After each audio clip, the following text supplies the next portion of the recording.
Bonjour à toutes et à tous. Comme vous pouvez le constater, ce n'est pas la voix d'Armand Porcel que vous entendez.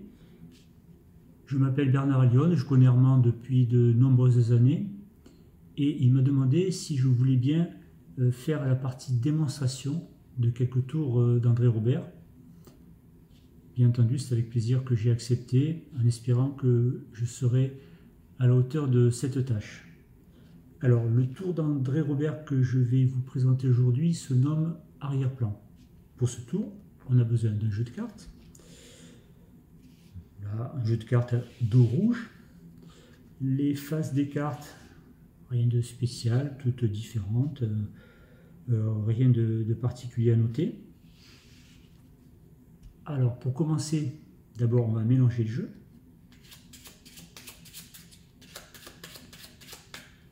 On va même le couper, comme ceci. Alors, en général, lorsqu'on fait un tour de cartes à un spectateur, on lui demande de choisir une carte. Pour ce tour, ce ne sera pas le cas.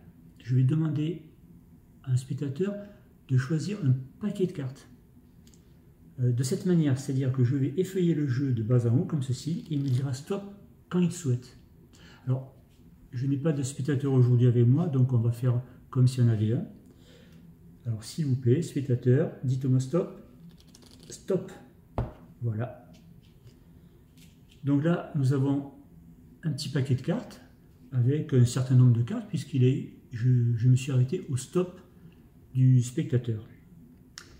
Bien, maintenant, on va récupérer l'autre paquet. Et de nouveau, je vais demander au spectateur de choisir, de soulever un petit paquet de cartes, comme ceci, et de le retourner. De nouveau, de reprendre un paquet un petit peu plus important et de le retourner comme ceci. Ce qui fait que les cartes, là, notamment qui sont face en l'air, le nombre de cartes est un nombre de cartes au hasard, puisque suivant la taille des coupes qui ont été faites, on aurait pu avoir un nombre différent. Si on avait coupé un petit peu moins, on aurait eu moins de cartes. Si on avait fait une coupe plus importante, on aurait eu un nombre de cartes plus important. Et donc, notamment, les cartes qui suivent, et les deux, notamment, ce sont forcément des cartes au hasard. On va regarder ces deux cartes, on va les retourner. Nous avons un 5 et un 9. On va additionner ces deux cartes. 5 plus 9, ça nous donne 14.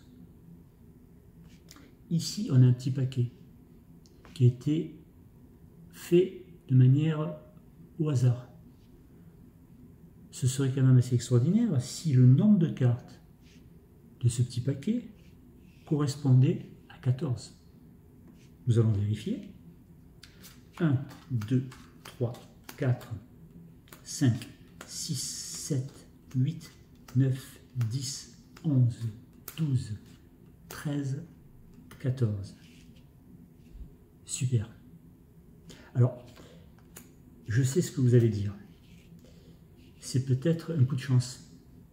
Bon, bien que la probabilité de retrouver le même nombre de cartes par rapport aux deux cartes soit très faible, on peut imaginer que ce soit un coup de chance. Je vous l'accorde.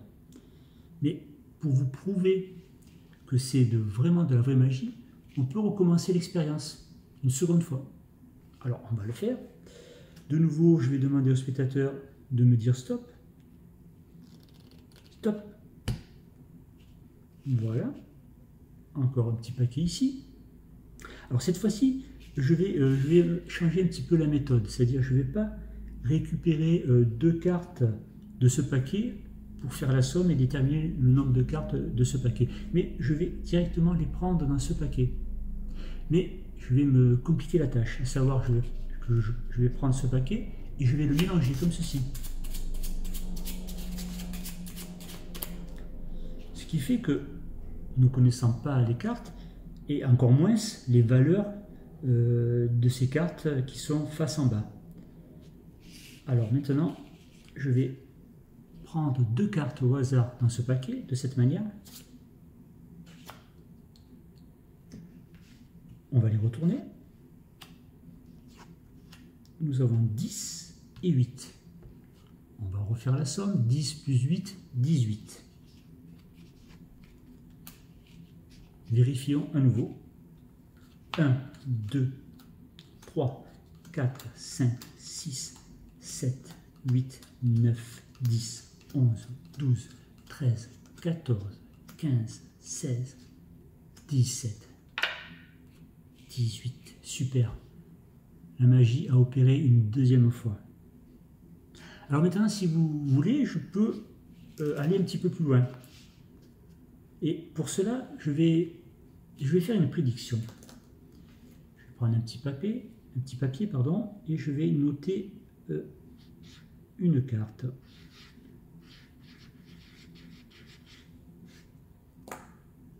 Voilà.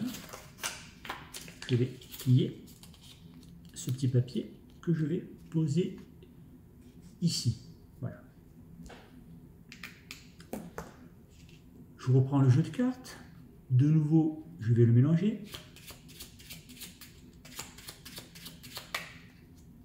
On va recouper comme ceci.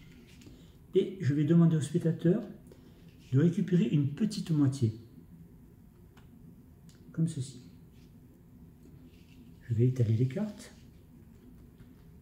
Et je vais demander une dernière fois au spectateur de choisir 3 cartes au hasard parmi ces cartes, n'importe lesquelles. Elles peuvent être à côté, aux extrémités, ça n'a aucune importance. Alors voilà, je vais de nouveau faire semblant que je suis le spectateur. Je prends 3 cartes comme ceci. Et nous allons les retourner. Voilà, là, les 3 cartes que nous avons là, ce sont vraiment 3 cartes au hasard puisqu'elles ont été choisies à partir d'un jeu mélangé et totalement au hasard par le spectateur. Alors, ce que je vais faire, je vais rajouter des cartes à ces 3 cartes au complément à 10. C'est-à-dire que là, j'ai 7, je vais faire 8, 9, 10.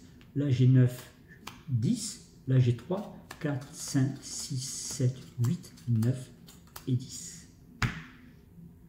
Alors rappelez-vous, ici j'ai une prédiction que j'ai faite avant que les cartes aient été choisies. Nous allons de nouveau additionner ces 3 cartes. 7 et 9, 16 et 3, 19. Je vais compter maintenant 19 cartes. 1, 2, 3, 4, 5, 6, 7, 8, 9, 10, 11, 12, 13, 14, 15, 16, 17, 18, 19. Je vais retourner la 19e carte. Nous avons un 10 de cœur. Ici, j'ai une prédiction. 10 de cœur. Merci à vous.